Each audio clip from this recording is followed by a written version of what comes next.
Hello guys, welcome है आप लोगों का। तो आज हम लोग पढ़ेंगे क्लास 11th का chapter number 1 the living world, जो कि हमारा पूरा वन शॉट होने वाला है। तो चलो स्टार्ट करते हैं। तो सुनो, हमारे पास जो लिविंग वर्ल्ड है वो कितना वंडरफुल है। ठीक है, ये हम सब जानते हैं।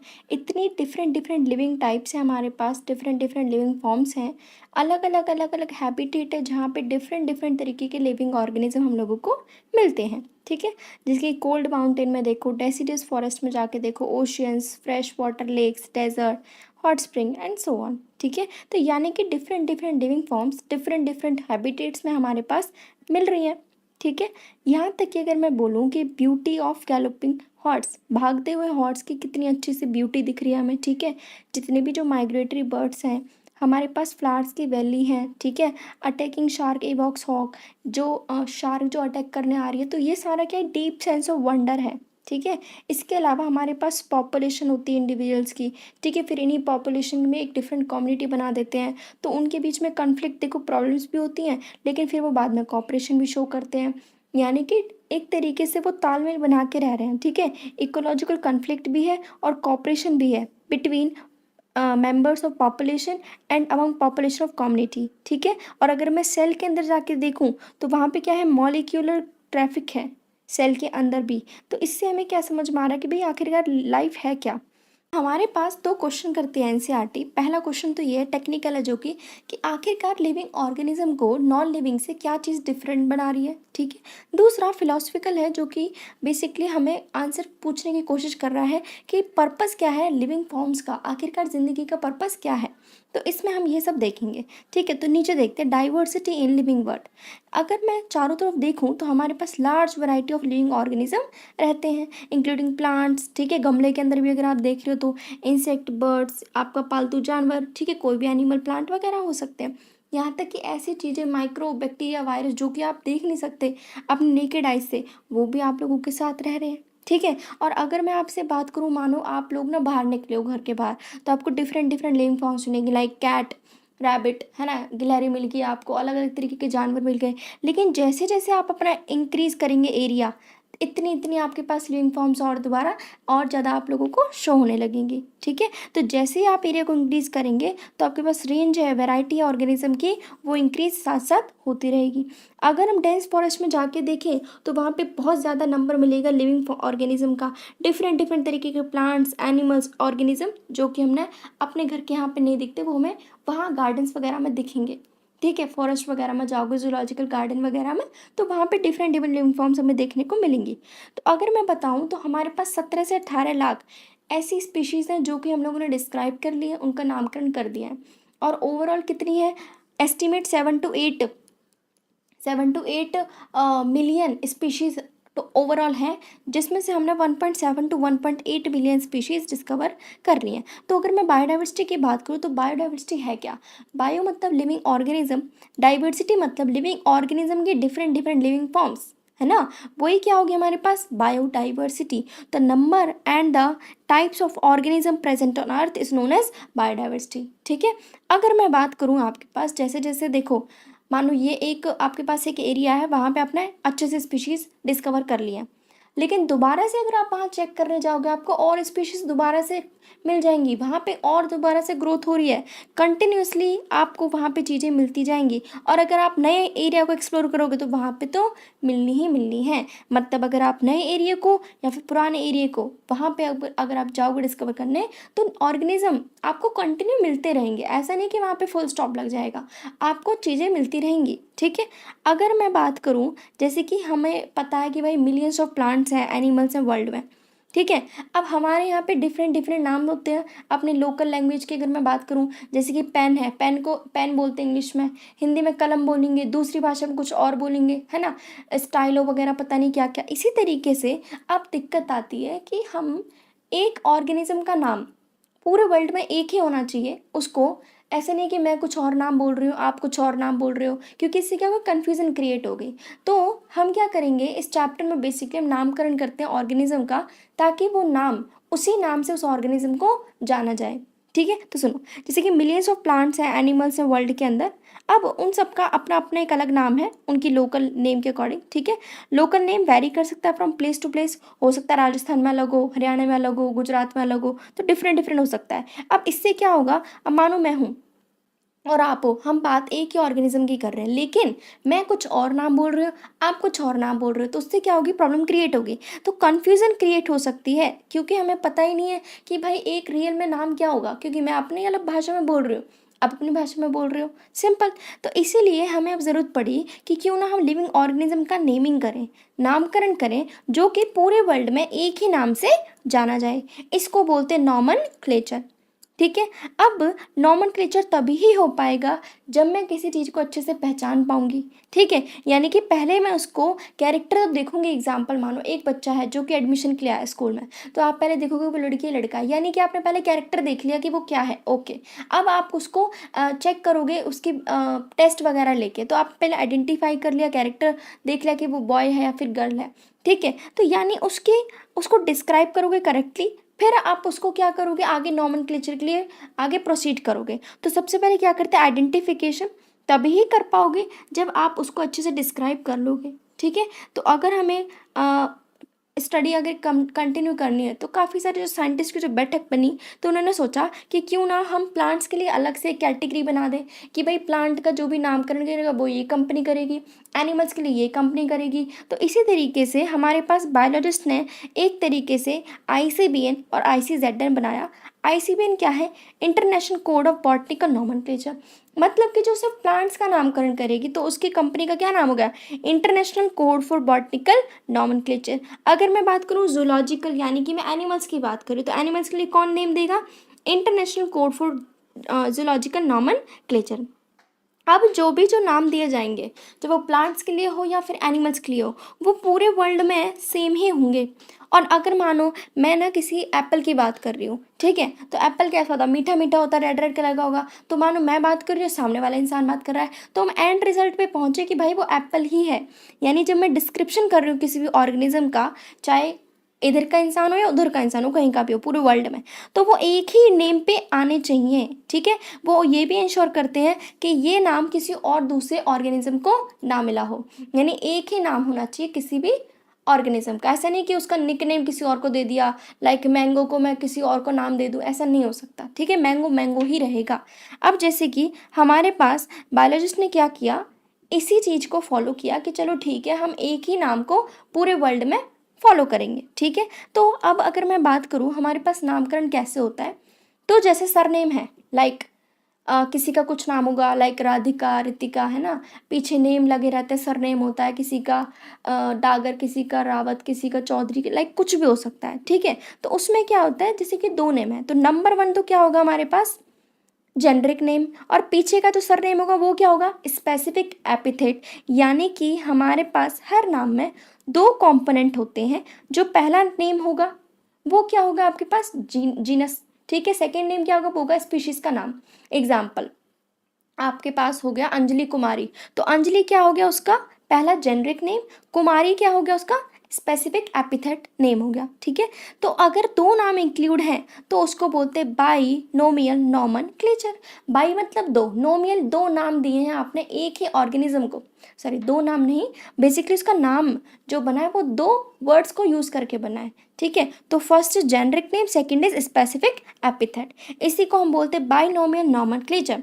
इसको सबसे पहले किसने दिया था, ये सिस्टम जो दिया था नेमिंग सिस्टम, कार्लस लिनियस ने दिया था। ठीक है, तो इसमें 2 वर्ड्स का हम फॉर्मेट यूज़ करते हैं। अगर मैं मैंगो की बात करूं, तो मैंगो का साइंटिफिक नेम जो कि हमारे साइंटिस्ट जानते हैं, पूरे वर्ल्ड में एक ही नाम है मैंगीफेरा इंडिका।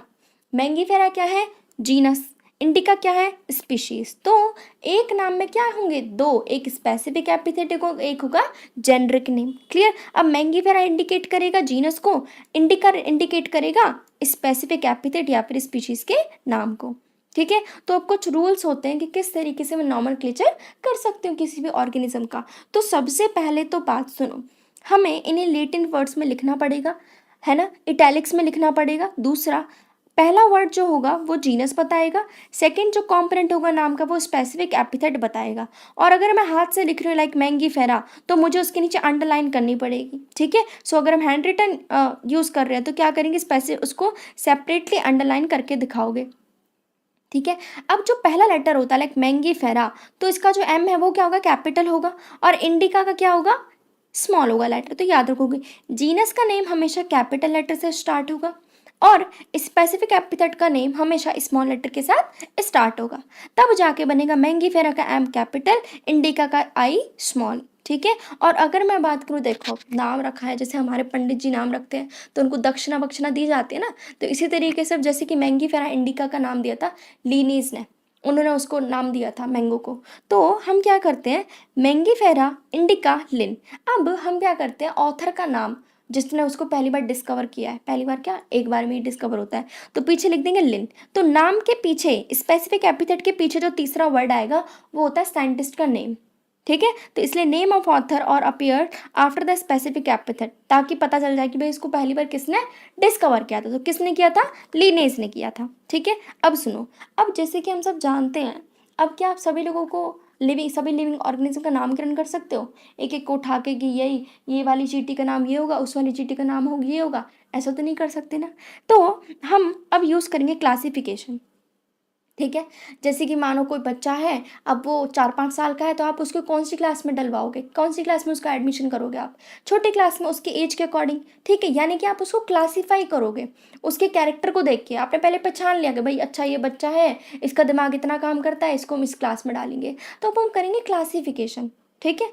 तो सुनो, नंबर 1, अब ये पॉसिबल तो नहीं कि हम सभी लोगों को एक साथ स्टडी कर सकें, इसीलिए हमें क्लासिफिकेशन का यूज़ करना पड़ेगा, जिसमें हम किसी भी चीज़ को ग्रुप कर देंगे। लाइक फर्स्ट क्लास में तुम्हारे 4-5 साल के बच्चे बैठेंगे, सॉरी ज़्यादा हो गया, 6-7 साल के बच्चे बैठेंगे, ठीक है। 10th क्लास में तुम्हारे 15 से 16 साल के बच्चे बैठेंगे, यानी ग्रुपिंग कर दिया आपने चीज़ों की, ठीक है। लाइक किचन में तुम्हारा किचन का ही सामान होगा, तुम्हारे वार्डरोब में तुम्हारा कपड़े वगैरह होंगे, तो तुमने क्या किया, एक तरीके से ग्रुपिंग कर दी चीज़ों की। लाइक तुम्हारी शू रैक में सारे क्या होंगे, शूज़ होंगे। इसी तरीके से हम यहाँ पे क्लासिफिकेशन का इस्तेमाल करेंगे, ठीक है, जिसमें हम किसी भी चीज़ को ग्रुप कर सकते हैं अपने पास ऑब्जर्वेबल कैरेक्टर्स को चेक करके। लाइक अगर मैं प्लांट्स की बात करूँ तो आपकी अब इमेज क्या बन के आ रही है कि भाई मैम प्लांट्स की बात कर रही है। अगर मैं एनिमल्स की बात करूँ तो एनिमल्स दिखेंगे। अगर मैंने बोला डॉग तो आप डॉग याद करो, अगर मैंने बोला बेल तो आपको बेल दिख रही है, मैंने बोला शार्क तो आपको शार्क दिख रही है, ठीक है। तो एक तरीके से कैटेगरी बना लोगे आप एक ऑर्गेनिज्म की, जिसमें सारे डॉग आपने एक कैटेगरी में डाल दिए, सारी कैट्स आपने एक कैटेगरी में डाल दी, ठीक है। तो अगर मैं बात करूँ डॉग्स, कैट, इंसेक्ट, ये सब किस में आ गए, कैटेगरी में आ गए, ठीक है। अब जैसे कि मैंने डॉग का नाम लिया तो आपको डॉग दिखेगा, ऐसा नहीं कि आपको कैट दिख रही हो, चूहा दिख रहा हो, बिल्कुल भी नहीं, है ना। जैसे कि एल स्टेशन, ये क्या है, एक डॉग का नाम है, तो हमने डॉग को देखा ना, ऐसा थोड़ी ना मैंने किसी और जानवर को देख लिया हो।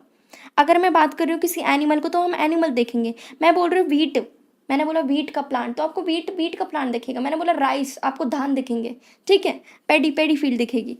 तो इस तरीके से हमारे पास क्या होगी, क्लासिफिकेशन होगी यूजिंग कन्वीनियंट कैटेगरीज, ठीक है। अब जो कैटेगरी की जो मैं बार बार बात कर रही हूँ, उस कैटेगरी का नाम होता है साइंस में, बायो में टैक्सा, ठीक है। तो टैक्सा क्या है, बेसिकली कैटेगरी है। कैटेगरी यानी कि ग्रुपिंग करी है मैंने चीज़ों की, वही तो थी। आगे हम इसको रैंक भी बोल देंगे, लाइक इसको एक रैंक में बिठा दिया, ओके। 5 साल के बच्चे को इसमें यूकेजी में डाल दिया, ये एक रैंक दे दी उसको।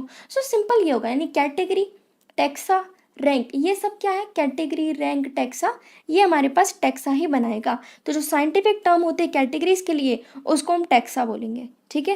जैसे कि प्लांट एक अलग टैक्सा बना रहा है, वीट एक अलग टैक्सा बना रहा है, एनिमल्स, मैमल्स, डॉग, ये सारे क्या डिफरेंट टैक्सा बना रहे हैं। लेकिन एक चीज़ याद रखोगे, डॉग जो कि क्या है, एनिमल ही है, लेकिन वो मैमल के अंदर आता है। तो एनिमल, मैमल, डॉग, ये सारे के सारे डिफरेंट टैक्सा पे अपने आप को शो करते हैं, ठीक है। अब बात करते हैं टैक्सोनॉमी की। तो टैक्सोनॉमी, अभी तक मैं टैक्सा समझा रही थी आपको, तो हमने कैरेक्टर्स को देख के ऑर्गेनिज्म को क्लासीफाई किया डिफरेंट टैक्सा के अंदर, इसी को हम क्या बोलेंगे, टैक्सोनॉमी।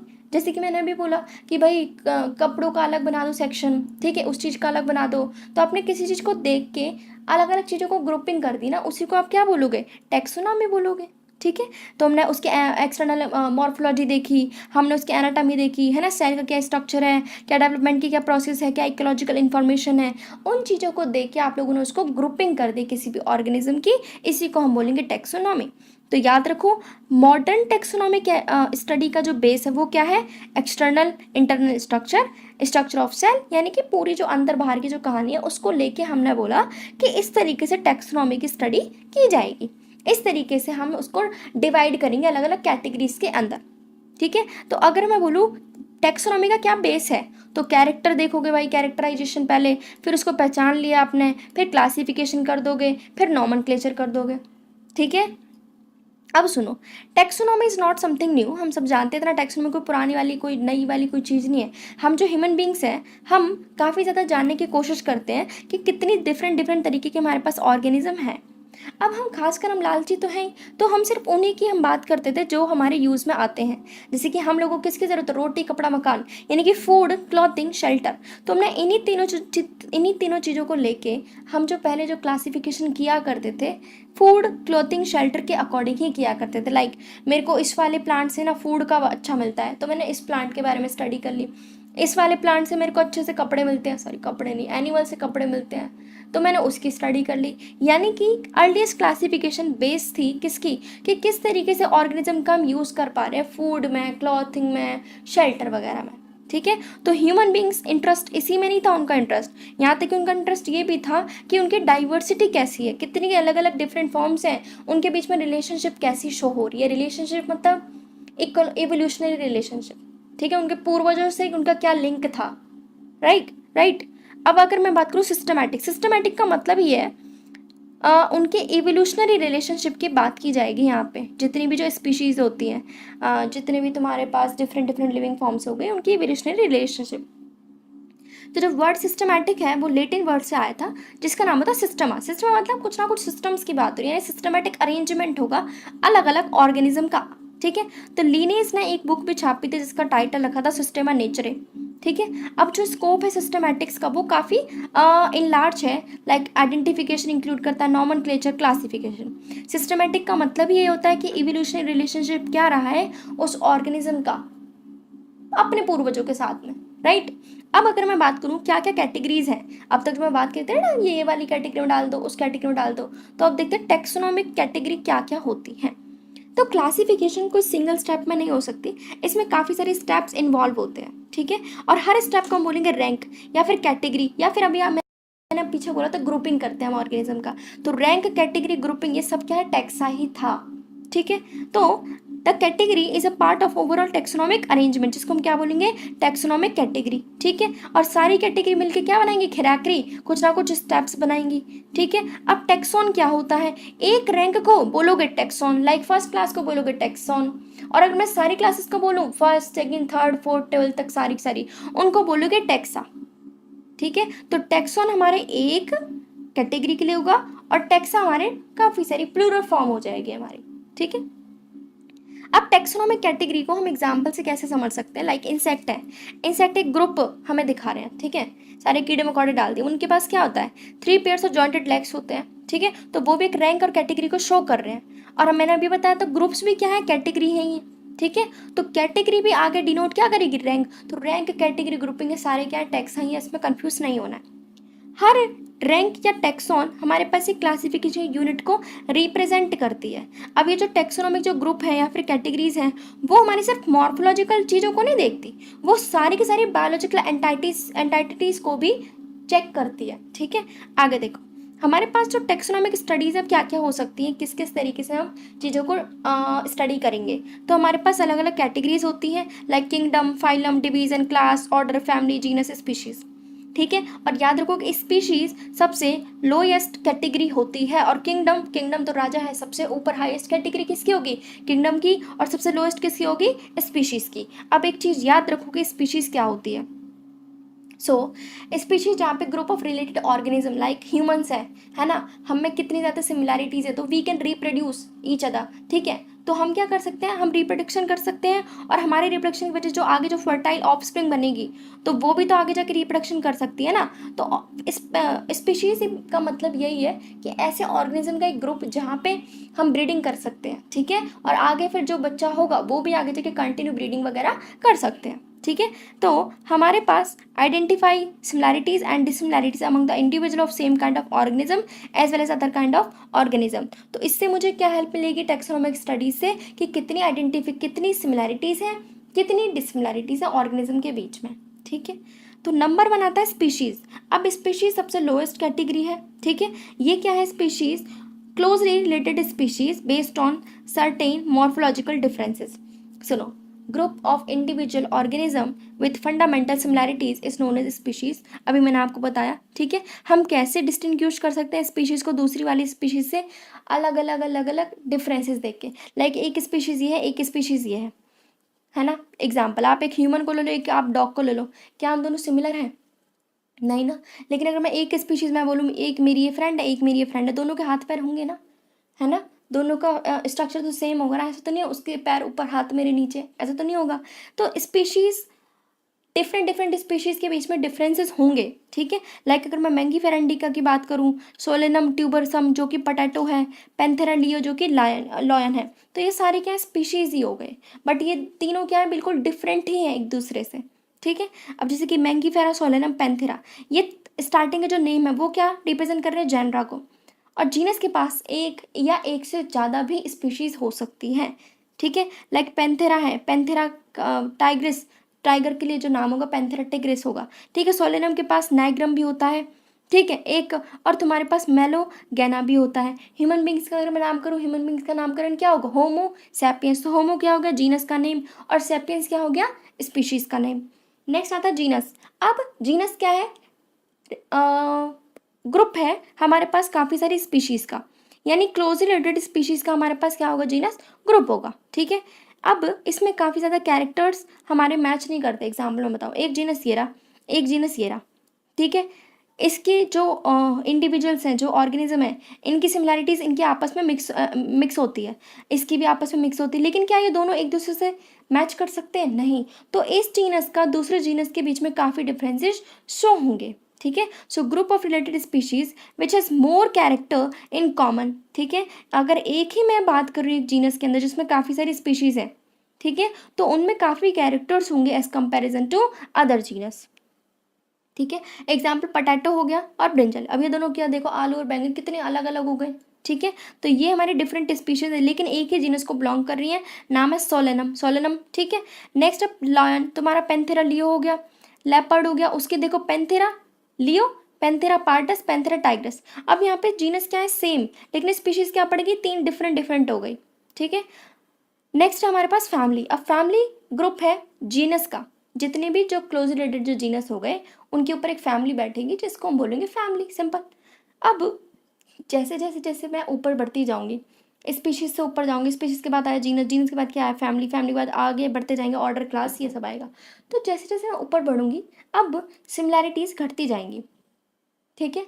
तो हमारे पास क्या होगा, group of related genera with still less number of similarities as compare to genus and species. अब फैमिली के पास बहुत कम सिमिलैरिटीज रह जाएंगी, जबकि स्पीशीज पे बहुत ज़्यादा थी, फिर जीनस पे उससे कम, अब फैमिली पे उससे भी कम हो गई। अब फैमिलीज को हम कैसे कैरेक्टराइज करते हैं, on the basis of their vegetative and reproductive features, ठीक है। एग्जाम्पल हमारे पास सोलेनम, पेट्यूना, दतूरा, ये सारे एक ही फैमिली में मैं इनको डालती हूँ, फैमिली का नाम है सोलेनेसी, ठीक है।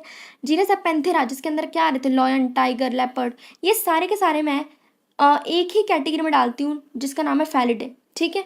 उसके अंदर फैलिस कैट भी आती है। इसी तरीके से अगर मैं देखूँ कैट डॉग को, तो ये बिल्कुल इनके बीच में सिमिलैरिटीज़ भी हैं और कुछ कुछ डिफरेंसेस भी हैं, ठीक है। तो इनकी अलग अलग फैमिली है। फैलिडे किसकी होगी हमारे पास, कैट की। कैनिडे किसकी होगी, डॉग की। इसके बाद आता ऑर्डर। अब ऑर्डर हमारे पास हायर कैटेगरी हो जाती है। ऑर्डर के अंदर फैमिलीज का ग्रुप आता है, ठीक है, यानी assemblies of families which exhibit a few similar character. अब देख रहे हो ऑर्डर पे आ गए और तुम्हारी सिमिलैरिटीज कम हो गई है, धीरे धीरे अब कम होती जाएंगी, ठीक है। अब इसमें जैसे कि एक ऑर्डर आता है, नाम है पॉलीमोनियल्स। इसके अंदर फैमिलीज आ रही है लाइक कॉन्वोलेसी, सोलेनेसी, ठीक है, उनकी फ्लोरल कैरेक्टर्स को देख के। अगर मैं एक ऑर्डर की बात करूँ कार्निवोरा, उसके अंदर तुम्हारे आ रहे डॉग, कैट, है ना, फैमिली आ रही फैलिडे और कैनिडे, ठीक है। फैलिडे के अंदर कौन थे, तुम्हारी कैट थी, कैनिडे के अंदर कौन थे, डॉग वगैरह थे। इसके बाद आते क्लास। अब क्लास तुम्हारी, उसके अंदर आते हैं रिलेटेड ऑर्डर्स, ठीक है। तो ऑर्डर जैसे कि तुम्हारा होगा प्राइमेटा। अब प्राइमेटा के अंदर कौन कौन से आते हैं, लाइक मंकी, गोरिल्ला, रिबन, ठीक है, उनको हम प्लेस करेंगे क्लास मैमेलिया के अंदर, ठीक है। इसी तरीके से ऑर्डर कार्निवोरिया, उसको भी हम प्लेस करेंगे ऑर्डर मैमेलिया के अंदर। कार्निवोरा में कौन आते हैं, animals like tiger, cat, dog वगैरह। फिर है फाइलम। अब फाइलम क्या मतलब क्या है, एनिमल्स जैसे कि फिशेस, एम्फीबियंस, रेप्टाइल्स, बर्ड्स हो गए, है ना, सारे मैमल्स को इंक्लूड करके, तो वो एक कैटेगरी में डालते हैं जो कि हायर कैटेगरी है, जिसको हम बोलते हैं फाइलम, ठीक है। अब ये सारे के सारे जो मैंने डाले हैं वो मैं कॉमन फीचर को देख के डालती हूँ। लाइक उनके पास नोटोकॉर्ड प्रेजेंट है तो मैं डाल दूंगी, डॉट्स और होलो न्यूट्रल सिस्टम प्रेजेंट है तो मैं डाल दूंगी, ठीक है। कौन से कॉर्डेटा में, फाइलम कॉर्डेटा के अंदर। और अगर मैं प्लांट्स के केस की बात करूँ तो वहाँ पे हम फाइलम नहीं बोलते, वहाँ पे हम बोलते हैं डिवीजन, ठीक है। नेक्स्ट है किंगडम। अब किंगडम सबसे हायर कैटेगरी है, ठीक है। तो किंगडम दो तरीके होते हैं, किंगडम एनिमेलिया, किंगडम प्लांटे, ठीक है। एनिमेलिया जिसमें सारे एनिमल्स आएंगे, किंगडम प्लांटे जिसमें सारे के सारे प्लांट्स आएंगे, ठीक है। तो अब देखो, अब हमने यहाँ क्या देखा, जैसे जैसे हम हायर ऊपर की तरफ गए, स्पीशीज से ऊपर की तरफ गए, तो हमारे पास क्या हुए, कैरेक्टर्स काफ़ी कम होते गए, ठीक है। जबकि स्पीशीज लेवल पे क्या थे, कैरेक्टर्स काफ़ी मैच हो रहे थे स्पीशीज के अंदर। फिर उसके बाद क्या आया, जीनस आया, फिर फैमिली आई, फिर क्लास, फिर ऑर्डर, फिर फाइलम, फिर किंगडम। तो धीरे धीरे जैसे आप किंगडम पे गए, अब तुम्हारे पास काफ़ी ज़्यादा कैरेक्टरिस्टिक्स कम होने लगेंगी, ठीक है। तो ये हमारे पास क्या था, स्पीशीज। स्पीशीज के बाद जीनस, जीनस क्या था, ग्रुप ऑफ रिलेटेड स्पीशीज। फिर आता है फैमिली, फैमिली क्या थी, group of related genus. Family के बाद क्या था, ऑर्डर, ऑर्डर क्या था, group of related families. Class क्या थी, group of related order. Class phylum क्या, ग्रुप ऑफ रिलेटेड क्लास। तो इस तरीके से हम चीज़ों को याद रखेंगे, ठीक है। तो जिसको भी पसंद आया तो please do like, subscribe and share.